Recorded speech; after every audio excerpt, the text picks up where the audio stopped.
Good afternoon. I'm back. I hope you guys are okay. I've missed you. I really have. And I just want to say as well, I really appreciate all the messages that I have received. I went away and had a fantastic time. But now I'm back and I'm ready to put things into action. So I've already pulled 4 because I wanted to see where this was going to go. We've got the 7 and the 9 of Wands. You could be a fire sign, it doesn't really matter. But it depends on how you want to look at it. But I know that this would be more so for people that are genuinely and have genuinely gone through a hell of a lot of struggle. The thing is, with the 7 of Wands, I feel that there is a need to ground. And, at all points in our lives, we have to learn to ground ourselves.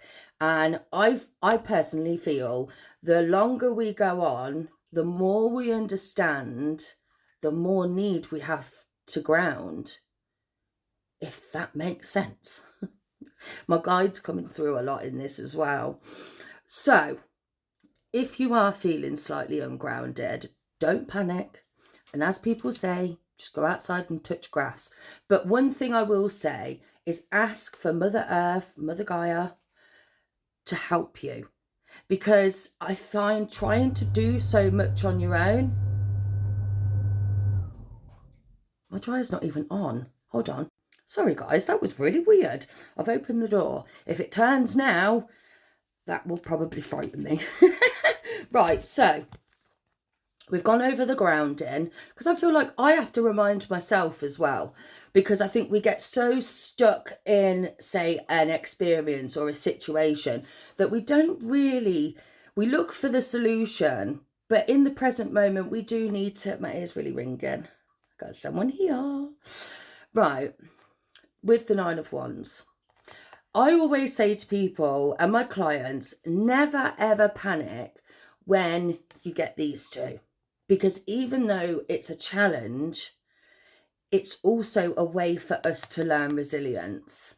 And, I find that the more we do go on and the more we experience, again, the more we need to recognise our resilience. And I guess until it's actually pointed out, people never really sit and think about how resilient they are. Or say, like, for instance, the number 13 is really prominent in my mind.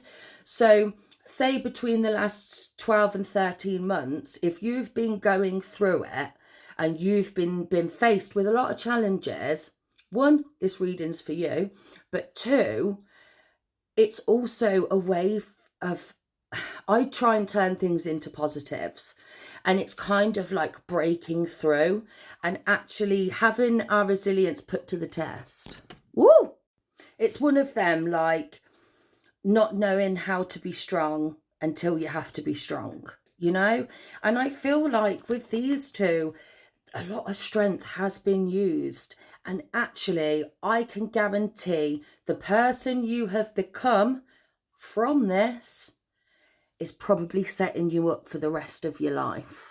Now, with the Sun and the 10 of Pentacles, this reading is very much sort of like going from absolute struggle into just sheer success.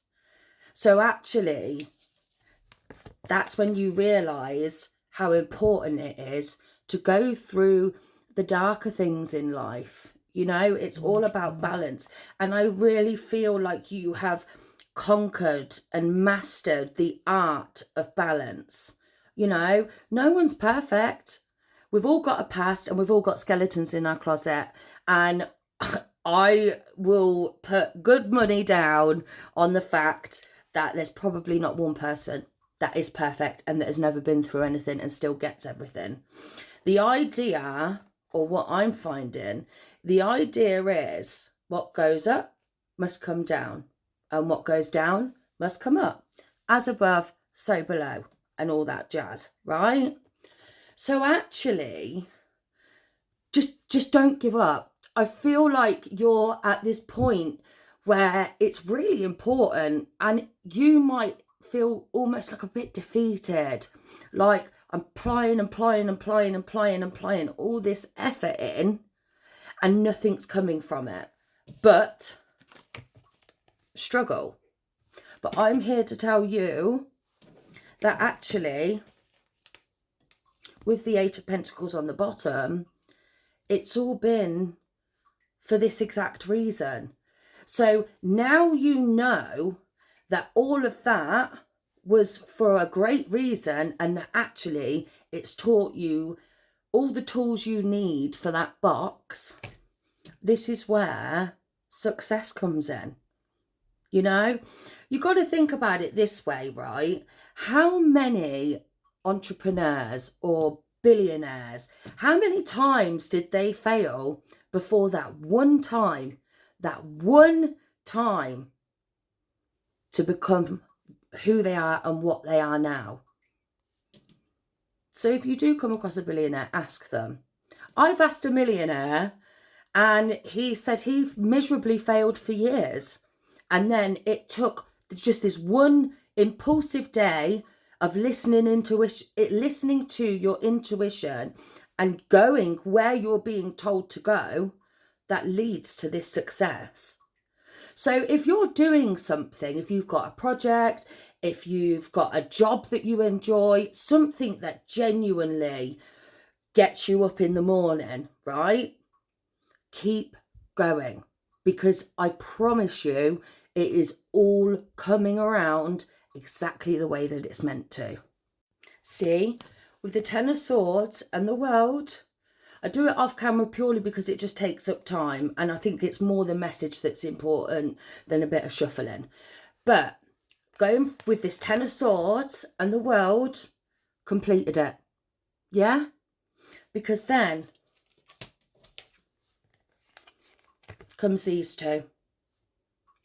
So on one side, you've got the Ten of Swords, and then on the other side, you've got the Ten of Cups. But actually, believing in yourself and believing that what you're doing will work is the absolute key. Because if you're juggling everything around and not remaining positive through it, because we can all get busy and overwhelmed, but keeping positive and bringing that vibration and frequency in is what's going to make the juggling worth it. Because we all have to juggle, regardless of anything. We all have to juggle, whether it's juggling our priorities in terms of business, whether it's our kids, whether it's our friends, whether it's our family. We are always in that kind of, I've got to be here and then I've got to be there, right? But now you're slowing down and watching a bit of TikTok, you're going to realise that actually it's all part of the plan.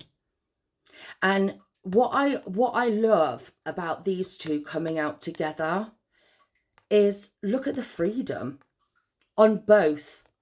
You know, even on this Ten of Swords, it's like pain sets you free, you know, because you have learnt that it's just as valuable as the more positive things in life and the celebrations and achieving things. And I don't think that people realise just how important both